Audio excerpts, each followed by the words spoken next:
Well, Justice Kagan asked my questions better than I could have.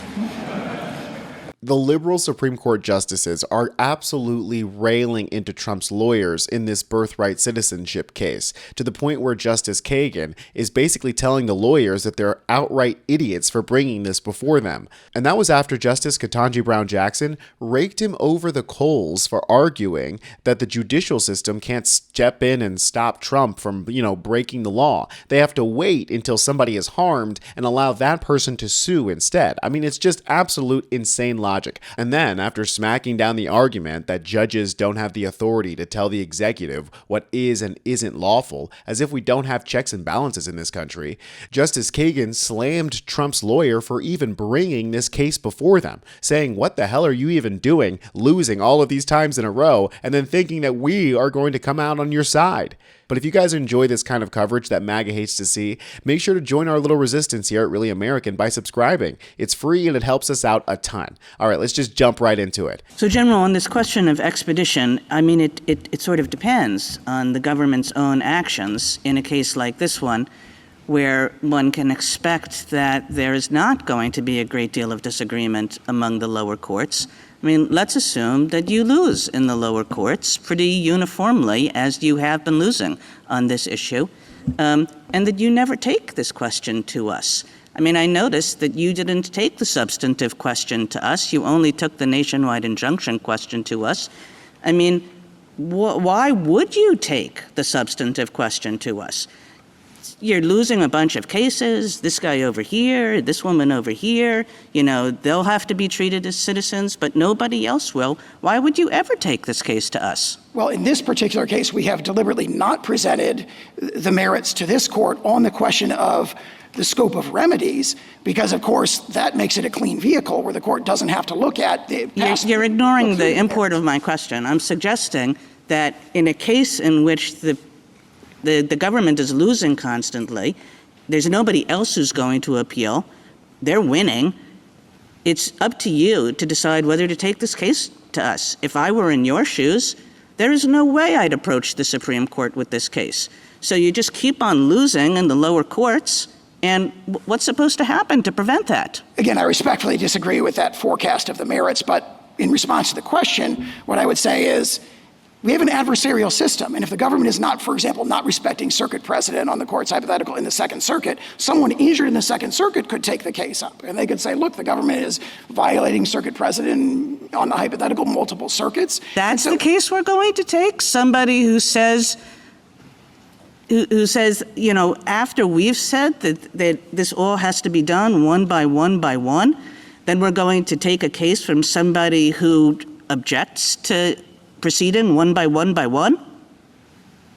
I'm not sure I understand the question. I understood the hypothetical. If you win this challenge and say there is no nationwide injunction and it all has to be through individual cases, then I can't see how an individual who is not, being treated equivalently to the individual who brought the case would have any ability to bring the substantive question to us. They would bring a lawsuit in the federal district courts against the government for an injunction protecting them.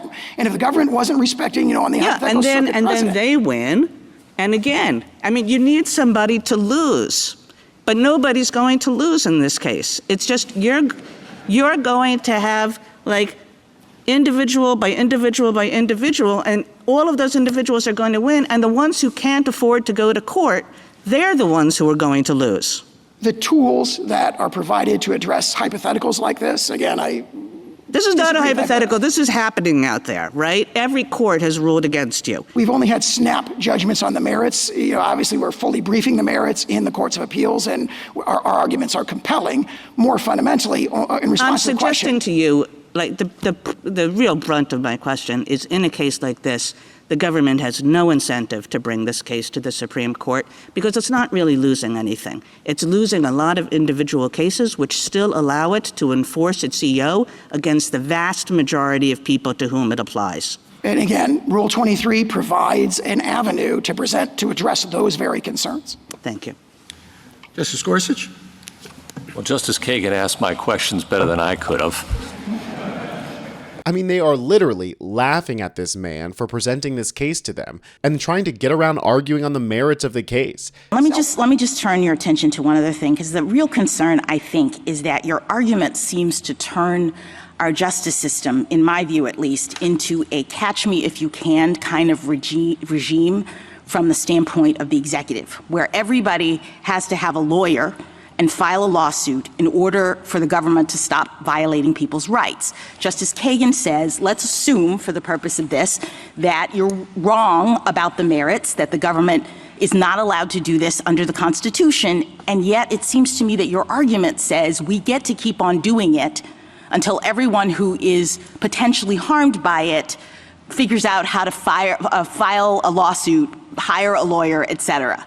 And I don't understand how that is remotely consistent with the rule of law. You know, a system, and I appreciate that you go back to English common law and the Chancery Court, but they had a different system. The fact that courts back in English Chancery couldn't enjoin the king, I think is not analogous or indicative of what courts can do in our system, where the king, quote unquote, the executive, is supposed to be bound by the law. And the court has the power to say what the law is. And so one would think that the court could say, this conduct is unlawful and you have to stop doing it.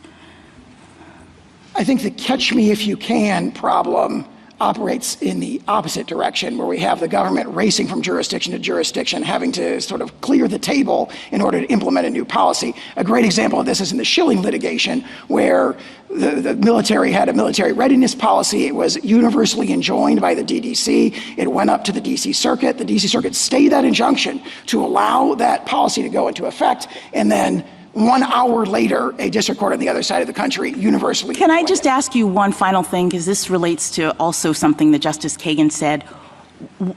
I would think we'd want the system to move as quickly as possible to reach the merits of the issue and maybe have this court decide whether or not the government is entitled to do this under the law. Wouldn't having universal injunctions actually facilitate that?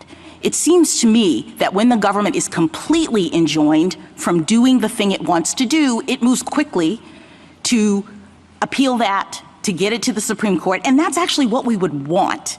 What I worry about is similar to what Justice Kagan points out, is that if the government is saying no lower court can completely enjoin it, it actually means that the government just keeps on doing the purportedly unlawful thing, and it delays the ability for this court to reach the underlying issue. Folks, if the Supreme Court rules against birthright citizenship, which who knows with this Supreme Court, they might just do it. If they do, it will be a massive departure from what makes America America, and we will see a real shift in the fabric of our nation. I'm Tony Hinderman with Really American, and I'll catch you next time.